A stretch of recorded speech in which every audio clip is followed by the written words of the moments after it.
மேடையில் அமர்ந்திருக்கக்கூடிய தோழர்களே, அவையில் அமர்ந்திருக்கக்கூடியவர்களே, வசந்தி தேவி அம்மையாருடைய கனவு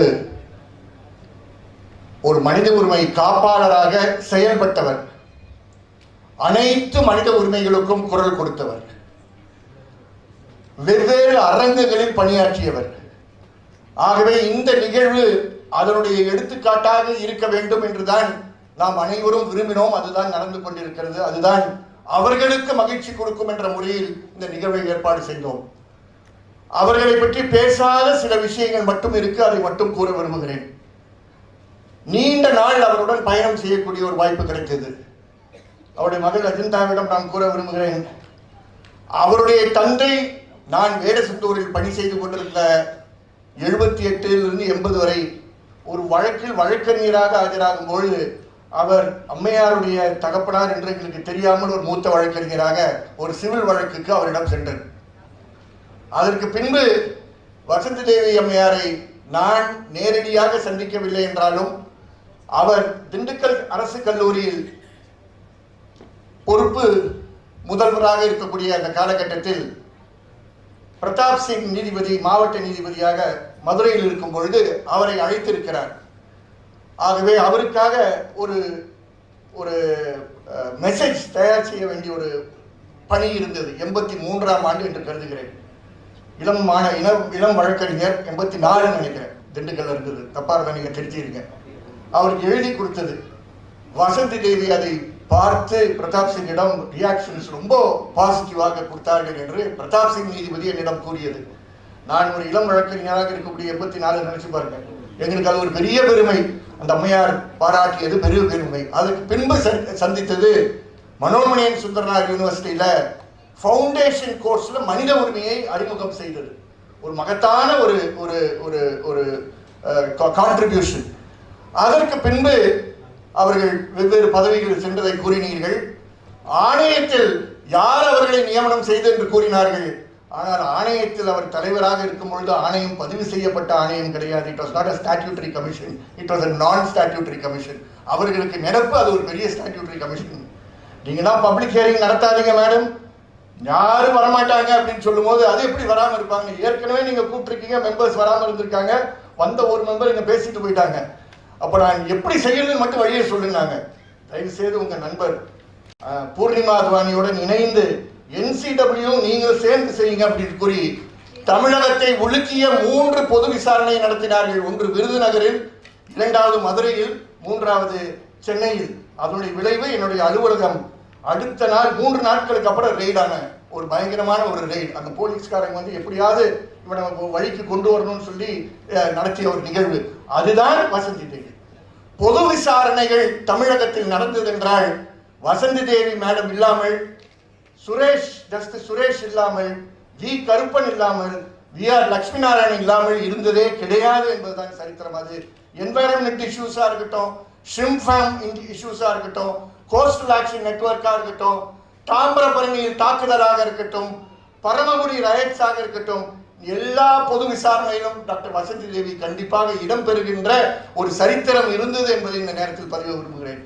இறுதியாக மனித உரிமை கல்வி சார்ந்த பணிகளுக்கு அவர்களை அணுகுகிறோம். நாங்கள் முயற்சி எடுத்த பிற்பாடு ஆணையத்தினுடைய கடைசி நாள் 8th March 2004 she is retiring. இக்ஸால மையத்தில் வந்து அந்த இறுதி கூட்டம் நடக்கிறது. நான் அந்த கூட்டத்துக்கு போய் கேட்கிறேன், அம்மா உங்களோட ஒரு 2 நிமிஷம் பேசணும், வீட்டுக்கு வரேன் அப்படின்னு. இதென்ன வீட்டுக்கு வர்றேன்ற? வீட்டுக்கு மோஸ்ட் வெல்கம், என்னன்னு இப்ப சொல்லு அப்படின்றாங்க. இல்ல நான் வீட்டுக்கு வந்து உங்கள்கிட்ட பேசணும் அப்படின்றேன். ஏன்பா எல்லாத்தையும் வீட்டுக்கு வந்து தான் பேசுறேன், நீ வீட்டுக்கு ஆல்வேஸ் வெல்கம், இப்ப சொல்லு. நான் இப்ப சொல்லவே மாட்டேன். ரொம்ப வீம்பு பிடிச்சி வீட்டுக்கு போய் உட்கார்ந்து, நீங்கள் மனித உரிமை கல்விக்காக நாங்கள் எடுத்திருக்கக்கூடிய அந்த சிறு முயற்சிக்கு நீங்கள் தேசிய ரீதியில் தலைமை தாங்க வேண்டும் என்று கேட்டதற்கு வேற எதுவும் இருக்கா பாதல அப்படின்னாங்க. வேற ஒண்ணுமே கிடையாது, நடந்துட்டு இருக்க பணியை அடுத்த கட்டத்திற்கு கொண்டு செல்ல வேண்டும், நீங்கள் தான் வர வேண்டும் என்று கேட்டதற்கு ஆம் என்று கூறி 2004ஆம் ஆண்டிலிருந்து 2016ஆம் ஆண்டு வரை அதனுடைய தேசிய சேர்பர்சனாக இருந்து பல ஆளுமைகளுடன் அது 22 மாநிலங்களுக்கு கொண்டு சென்று இன்று அது கான்ஸ்டிடியூஷனல் ரைட்ஸ் எஜுகேஷனாக அந்த பாதையில் சென்று கொண்டிருக்கிறது. அதன் விளைவாக world conference on human rights education ஜோஹானஸ்பர்க்ல அவருடன் பணி செல்வதற்கு வாய்ப்பு கிடைத்தது. வேர்ல்ட் கான்ஃபரன்ஸ் அகேன்ஸ்ட் ரேசிசம் 2002 டர்பன்ல நடக்கும்போது Vasanthi Devi was also there. தேசிய national campaign on Dalit human ரைட்ஸ்ல நடத்திய பொது விசாரணையிலும் நம்ம சென்னையில் நடந்த பொது விசாரணையும் அவர் இடம் பெற்றார். அவர் கால் வைக்காத இடங்களே கிடையாது என்று கூறி நம்ம எல்லோரையும் தனிப்பட்ட ரீதியாக நேசிக்கக்கூடிய ஒரு அம்மையார் தான் அவர்கள் என்று மறந்துவிடும். செல்வா எப்படி கூறினாரோ, SFI செல்வா என்று கூடுவாரே, அதே மாதிரி இந்த அரங்கத்தில் இருக்க அவருக்கு அறிமுகமான ஒவ்வொரு நபரும் அன்புடன் பேர் சொல்லி கூப்பிட்டு அவர் அன்பை அந்த பாஸ் பண்ணுகின்ற அந்த அந்த அந்த பவர் அந்த அம்மாவுக்கு மட்டும்தான் இருக்குது. அவர்கள் நம்ம மத்தியில் எப்பொழுதும் இருப்பார். எந்த போராட்டங்கள் நடந்தாலும் அவர் நம்முடன் இருப்பார் என்ற நம்பிக்கை உண்டு. வாழ்க்கையை முழுமையாக என்ஜாய் செய்தார்கள். அவரிடம் வீட்டுக்கு செல்லும் பொழுது ரசித்தார்கள், உணவுகளை ரசித்தார்கள். அவருடைய நல்ல விஷயங்களை பற்றி பேசுவோம். உணவை ரசித்தவர் வசந்தி தேவி அம்மா என்பதை பெருமையுடன் கூறுகிறோம்.